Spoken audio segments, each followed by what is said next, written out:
Good morning, everybody. Got a later start to my morning today. It was homecoming week. Lots going on, busy weekend. Slower getting out the door this morning. Well, even though, yeah, slower. I hope you guys are doing well this Monday morning in the second week of October. We're going to talk about all the things these kids are doing in classes this week, a little bit of housekeeping at the end. So let's go through everything here. Make sure that you first and foremost RSVP for the fall party if you're coming. Deadline is end of day tomorrow. We'll talk about it in housekeeping as well, but just in case, thought I'd start the video off with that. Okay. All right. Let's talk through preschool. Here we go. Preschool classes. I'm a little late going live today. I apologize. Monday classes in Plattwoods. Hopefully you knew.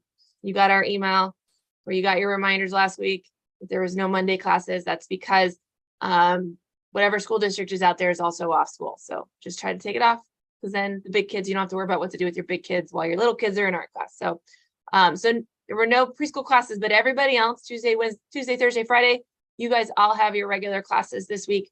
As a reminder, you can find your schedule. It's inside your Sawyer account. So if you don't know how to get to your Sawyer account, that's okay. We have instructions for you. Go to the website, scroll all the way to the bottom in the footer, that black bar at the bottom of the website.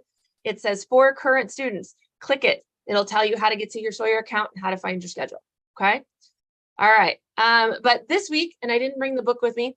Last week they read Lines That Wiggle, and we made some clay bowls. This one here is an example from the closet here in Liberty.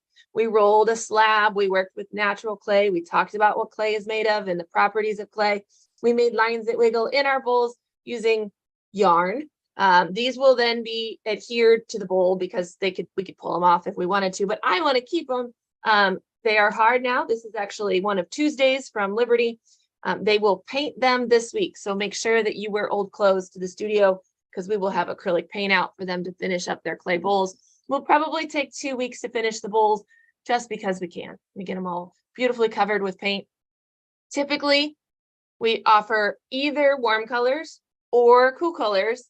I don't know what studios, what days we'll be doing which, but that way we don't end up with brown. But if we paint for 2 weeks, we can get you the whole rainbow. We'll just take 2 weeks to do it. All right, so we're gonna finish our clay bowls. This week we're gonna read The Perfect Square by Michael Hall, which is a book about a square sheet of paper, and the illustrations are very collage-like. So that square then gets transformed. It gets ripped, and then it turns itself into something else. It gets crumpled, and it turns itself into something else. It gets shattered, and it turns itself into something else. It's this book about making the best of things and transforming yourself and not staying the same. And it's an adorable book. So they will get to use their collage skills in their journal response time, and we will alter our squares, manipulate them, and then collage them into our journals. And then, of course, we'll paint the bowls. I think Arrival is painting with strings, which is kind of a different way of painting. It also uses your shoulder like extension. It uses core mobility, right? Something just different. Gross motor, fine motor, preschool development stuff. Multimedia classes. I brought some examples very carefully out of the closet. Now your K through third, so your K1 and your second, third grade classes, all they did last week was play with clay. We got it out, talked about it. We talked about the properties of it. We talked about how difficult it was to work with, how much muscle they needed to use. We got out the slip for them. We got out the tools for them. They put textures in it. We practiced building pinch pots, because for some of these kids, this is the first time they've touched it. Now, this week, they'll get the same thing out, and this time we're going to make our bowl that we're going to keep. So we've gotten it's almost like when you get a sketchbook out and you brainstorm and you sketch and you doodle and you figure out and you learn things when you do that. This is the final, right? So they'll still have a little bit of playtime, but in the end, they will leave class with a bowl that is finished, that will dry so that we can turn it into a candle. So that'll be the goal for this second week of October for our K through third grade artists, is to have a bowl done. All right. If for some reason your artist is not going to be in class this week, we would love for them to do a makeup.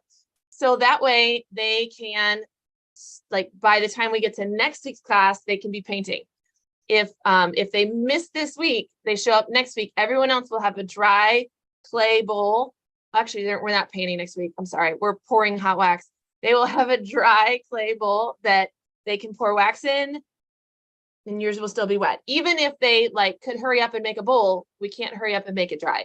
So sometimes in most months, we don't have a problem like getting them caught up in the class. We have an admin staff, or we have teen helpers. We have somebody who can get them caught up so they can be with the class at least by midway through the class. But this month is the 1 month where we really need that 1 week in between, so that that squishy, dishy clay becomes hard, right?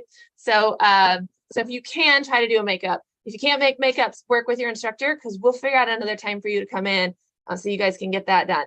And if not, it's not the end of the world. I promise. We'll figure it out. Okay. My 4th and 5th grade now, you guys, I totally went back in the closet with full intentions of grabbing you a mermaid or a dragon bowl that was in progress so you could see what the kids were doing. And then I got completely overwhelmed by tables of wrapped up labeled clay, and I just couldn't unwrap it because I don't want to mess anything up. So I didn't. But I did, however, find the example. So last week I had to show you a picture because I couldn't find it. But I did find the example bowl. So this was one that Miss Grace or I made. I can't remember. We have a couple of them floating around for an online class. And you can see it's got the bowl base, the pinch pot base, and then all of the little scales are affixed on using a scoring and slipping message. The tail is made out of a coil, and then it is also scored and slipped on. It is carved with some more details. Okay, so this is what the kids are building. Most of them got through the pinch pot part and about a 1/4 to halfway done with scales. So our goal for this week is to finish all those scales and get the tail built.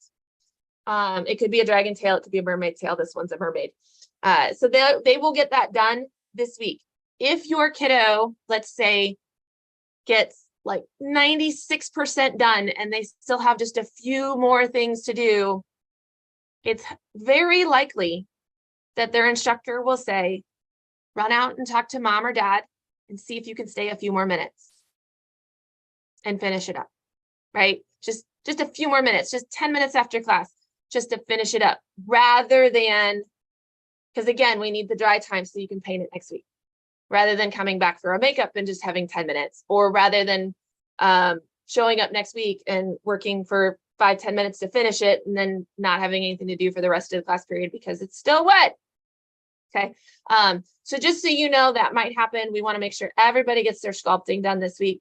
If they have more than just a couple minutes, then we will probably have, depending on the night in terms of like how crazy it is, the instructor might come out and chat with you and say, hey, have them do a makeup, or hey, have them come in early, or I don't know, but we'll figure it out because we want to get all of the wet building done this week. Okay. So if your kid comes home and says, I didn't finish, and then they tell you a tall tale about everything that the instructor told them, but they can't really remember all the details, just send me an email or a message, and you and I, because I know that's a grown-up coordination, you and I will coordinate times. Okay. You can always come for the makeup sessions, but if for some reason those don't work, especially this week, this is the week we want to make sure that we get everybody in and get done with this. Just because it is like, we need dry time. Okay. All right. So that's my 4th and 5th. Let me check my notes and just make sure. Yeah. All right. 6th, 7th multimedia and 8th through 12th multimedia. I did find one because I didn't have something to show you last week. So I wanted to have something to show you this week. So I'm going to very carefully, with a whole lot of responsibility, unwrap one of these guys and show you kind of what they've been building. This person here has gotten through a good amount of the structural building of our pencil holders. Okay, so, and I would say this is unusual. Most people are not this far along, but you can see they have 3 towers out of slabs already built, as well as the slab on the bottom. So it can hold like pencils or paintbrushes or whatever tall writing utensils you'd like, or scissors or whatever.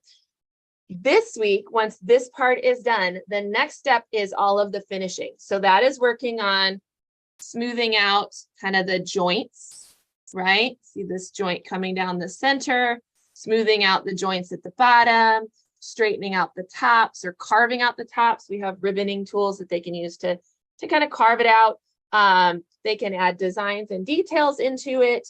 They can carve the base into a shape. So there's a lot, even once it's structurally done, there's a lot of details that need to happen. And depending on what, because these are middle schoolers and high schoolers, depending on what their vision is, it could take a while, right? So some kids have very simple ideas of how they want it to look, and it won't take as long.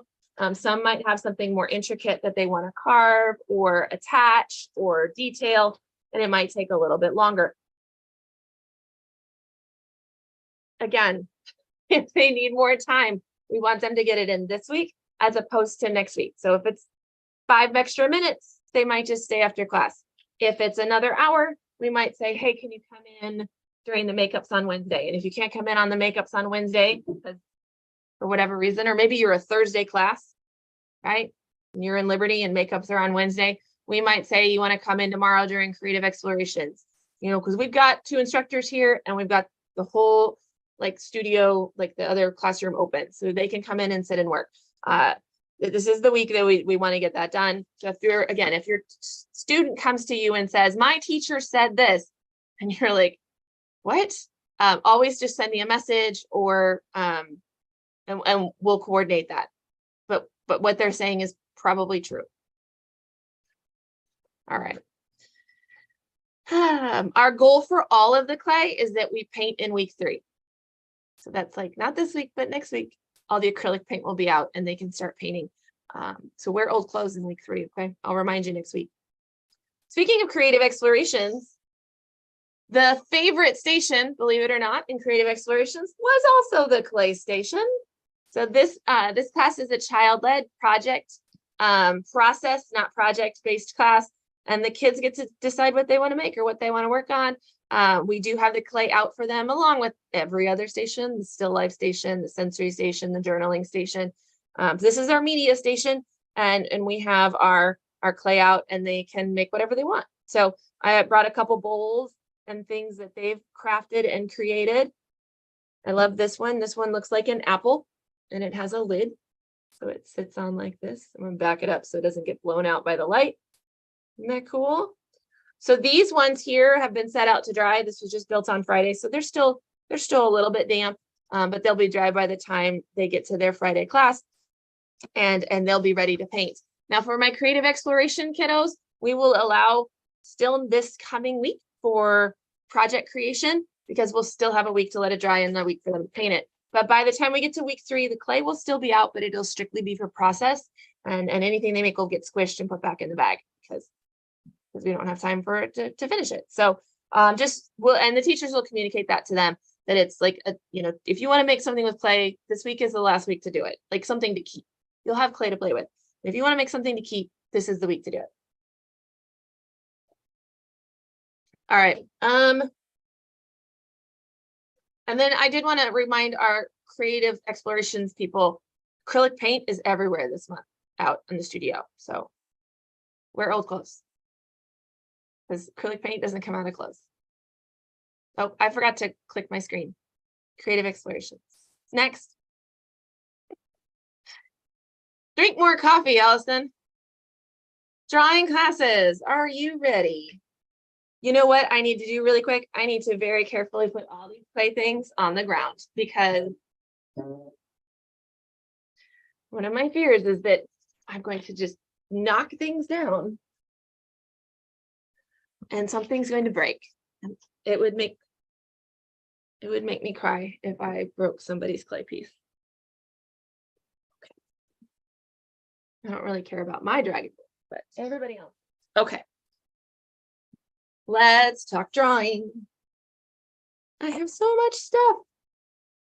It has to be my favorite lesson in Drawing 101 this last week, you guys. I mean, honestly,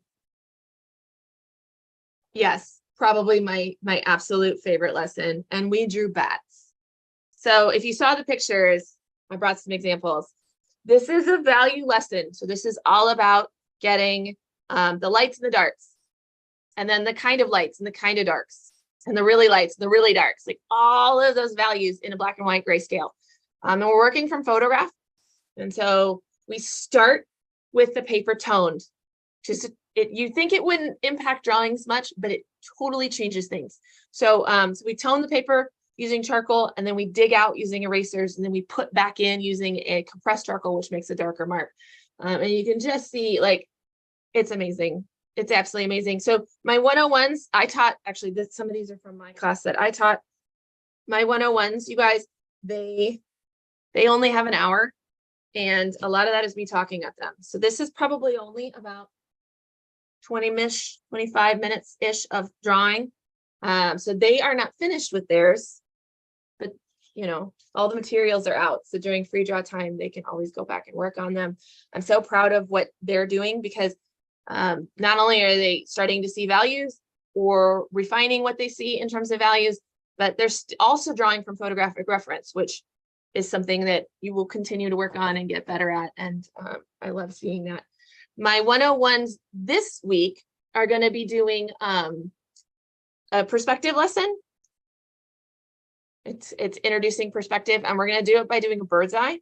So this idea that when I move the viewer over the top of something, what I see changes, and how I draw that object changes because my perspective has changed. So we're going to be drawing a bird's eye view of objects by making treasure maps. So we've got some fun things for them to play with. I have gold coins for them to hide. They'll try to draw the room in a bird's eye perspective, or the studio, depending on how we can move throughout the space. I even have pirates hats, so we can pretend to be pirates as we draw our treasure maps. We are going to draw those again on toned paper, but this time, instead of using charcoal, we'll be using brown construction paper to draw our treasure maps on it. As time allows, we'll age those maps by tearing the edges, crinkling them up. And if we can, we'll also kind of tone them with some diluted ink. So should be pretty cool. That'll get glued into their journals, and I'll show you those next week. My 102 class last week also did bats. Now, keep in mind, these kids are older, and not only are they older, they also have more time. So this is a 90-minute class, so they have a lot more work time where they can work on their bat drawings. This one here did a fantastic job getting the lights erased out. So you can see the toned paper, like the vine charcoal that tones it. You can see the dark parts that she put in on top, right? She, he, they. We're going to go with they because I don't know whose it is. And then they also erased for the highlight. So you dig out the highlighted parts. This is another one. And I think it goes this way. There were a lot of different bats for them to choose from. Google image search, Canva, you can come up with some cute bats to draw. So lots of great stuff happening in our charcoal bat drawing lesson. The 102 advanced realistic drawers this week are doing still life. Their rotation is always, I draw from photograph, I draw from still life, I draw from imagination. So the bat lesson was our photographic reference. This week will be our still life, and then next week will be from imagination. So they're going to draw pumpkin still lifes or gourd still lifes. We'll set it up on the table, and they'll use chalk pastels to draw those. And my comics. Okay. I got some really good ones, you guys. So comics are in there. The whole month is about bodies and figures. Remember, last month we did benchmarks. This month is all like actual drill down lessons into figures and bodies. And it's a lot of information because our styles of drawing are wide. When I draw realistically, there's not as many options, right? You want to draw a body realistically, there aren't as many options. If you're drawing it in a comic style, an anime style, a manga style, or a cartooning style, even just within those four genres, there's options, right? So you figure Mickey Mouse and SpongeBob and Captain America all have very different bodies, and all of them are right. So we work on different bodies. We still have to understand how joints move and different things. So you can see we worked on just forward facing dimensions and bodies. Lots of options. These kids are figuring out their characters and their styles. There's one more here. So again, these are forward facing standing bodies. My lesson this week takes it to another level. Because what we want to do is we want to take those bodies, we want to rotate them in space. We want to put them in different poses. And then we want to change the perspective of the viewer. So I'm not just standing there. What does my body look like when you sit on the ground and I change the way I look? Totally different, because the hand that's coming at you looks bigger and you lose my arm because of foreshortening. And so those are like, that's totally different. Now we have great tools for them. When we did the benchmark lesson, we did not get these out. We got out just the standard drawing mannequins. And I can't remember if I showed you guys these last week. I might have just talked about them. But we also have these guys. And this is also a drawing mannequin. We have two, well, we have 4 of them technically.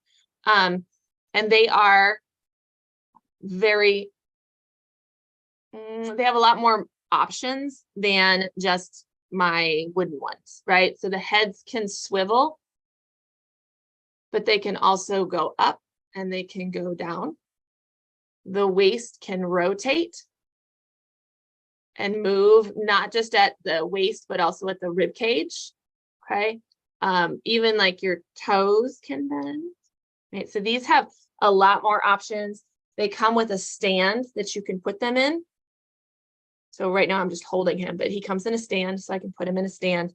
And then that way you can get him in all sorts of different ways. So we've got all of them. If you really get fancy, their hands pop off and you can change their hands. So that way, if you wanted a fist, or if you wanted that, or if you wanted them to hold something, they come with objects that you can make them hold: cell phones, computers, weapons, stuff. So we've got all of that as a tool for them to use. Now, because I only have 4 of them, because they're super fragile, the kids won't use them beyond just understanding that we have them in the 102 classes.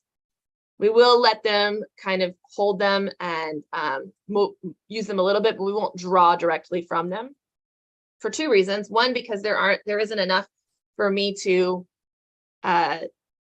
give like 1 to each kiddo, actually, for lots of reasons. So that's reason number 1. Reason number 2, they're super fragile, and just know. So we want to make sure that there aren't 8 of them out. Even if I had them, we want to make sure an instructor is right there with them to make sure we're manipulating the joints in such a way that they're not going to break. And then reason number 3 is it's harder to draw. So in a 3-dimensional form, if you're looking at this is harder to draw than if I show you a picture of it. So Miss Grace and her 103s actually spent some time photographing our drawing mannequins in different action poses. So you can see she is turned, right, on like a 3/4 angle. She has an arm that is reaching out to the viewer, right? And she has a foot that is also closer. And so this is very different than a standing pose. It's also easier to draw from photograph than it is to draw from the mannequin. The mannequin is a really great reference, but here's another great one.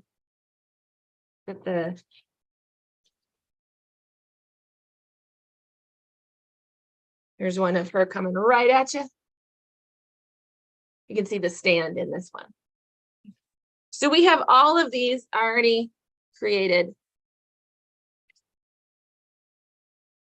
from different perspectives in different motions. And our students are going to work on drawing them. If time allows, probably not today, but in the wildcard lesson, we will give them the option of posing the mannequin how they would like, creating a photo reference and drawing from. Okay. I'm really excited to see what they will do with it, because this is a really great tool. All right. And it's always easier to draw from a reference than it is to imagine, right? Like this pose, and then imagine where that foot would be, because that's probably not where I would have gotten it, just in my imagination. So that's what they'll be working with this week, are these photographic references that came from the mannequin. We want them to understand where they came from so that they know how to use the tool, because when they get to 103, they're going to, but they will be drawing from these. And then turning them into characters, of course, because these are just nondescript gray people. What else can I tell you about? 103s. What did I bring for 103s? Oh, I wanted to show you. So my 103s actually did some of the mannequin work and some of the photographs because their assignment is a villain in like showing its power. So this is a character in motion. And it needs to be doing something. So they also worked on, this is just sketching, right? They haven't started their final. They sketched last week and they brainstormed.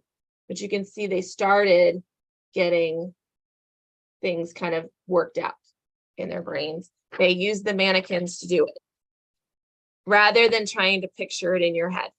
It's always easier to have something to look at. I don't know if he has a drawing of this one yet. She's got lots of drawings, but I do know that like this was one of the poses that he played with, right? So like I'm showing my power. What am I holding? I don't know what the object will be that this villain will be holding, but this was an option for the power. Okay. So anyway, so this is where our brainstorming came in all last week. Photographing, brainstorming, sketching. Next week, this coming week in our 103 lesson, we're going to hopefully get onto the paper that they will be like doing their final on and getting that sketched. Our goal is to have all the sketching done this week so that we can ink and color for 2 weeks. Okay. And as always with our 103s, you know, sometimes this problem solving, composition, brainstorming takes longer than other months, or some artists take longer in that step than others. If it takes you, like if takeoff takes you a while, that's okay. We will always give you more studio time. Just let us know. Come on in. Oh. I wondered if my green jacket was going to disappear in my background. All right. And then my 103 Advanced Realistic, I didn't grab any of theirs. They are working through their fantasy creature prompt. And they did a lot of research last week. So, I mean, just understanding what options there were. This week, their mini lesson is going to be in putting things into perspective. So it's not just a encyclopedia picture of whatever creature they decide, right? It's something, it's a composition, it's a piece of art. So they're going to work on that. The mini lesson for my 103 comics is going to be fabric draping. So we're just going to, they've probably seen it before, but we're just going to review it so that they've got it. Okay. That's a lot. All right, housekeeping. Our fall party is this coming Sunday. I feel like that really snuck up on us. It is October 15th. That's Sunday, right? The 14th is Saturday. October 15th from 4 p.m. to 6 p.m. It's happening at both studios, but you go to the studio where you're registered. We ask that it is simply your family and not your extended family. And then we do need you to RSVP by end of day tomorrow. So Miss Allison can shop on Wednesday and get all of the food and be ready for you guys. So it is BYOP, which is optional. You don't have to bring a pumpkin, but if you would like to bring a pumpkin and decorate, you sure can. Just don't show up and expect us to have pumpkins, because we don't, but we do have all of the fun stuff to do with it. Okay. So BYOP, if you have questions about that, let me know. The link to RSVP is on the special events page on the website. You can also click the links in the email that this video comes to you in, or you can find the links on our private Facebook page. That's probably it. Okay. And then the last thing is we've got 5 Mondays and 5 Tuesdays this month. So there's 10:30 and 10:31 is the 5th Monday and the 5th Tuesday of the month. And we have a lot of classes that only meet 4 times a month, right? We have a couple that meet 3 times, but drawing and multimedia, looking at you guys 4 times a month, right? So on the 5th, you don't have a class. We are completely closed on the 30th and the 31st. Please do not come in. That's a 5th Monday and a 5th Tuesday. I will continue to remind you. Our November classes will start November 1st. Okay. And that's it. That's everything I have for you guys. So I hope everybody has a wonderful week this week and enjoys the beautiful fall weather. And I hope I get to see some of you guys in classes. So talk to you soon.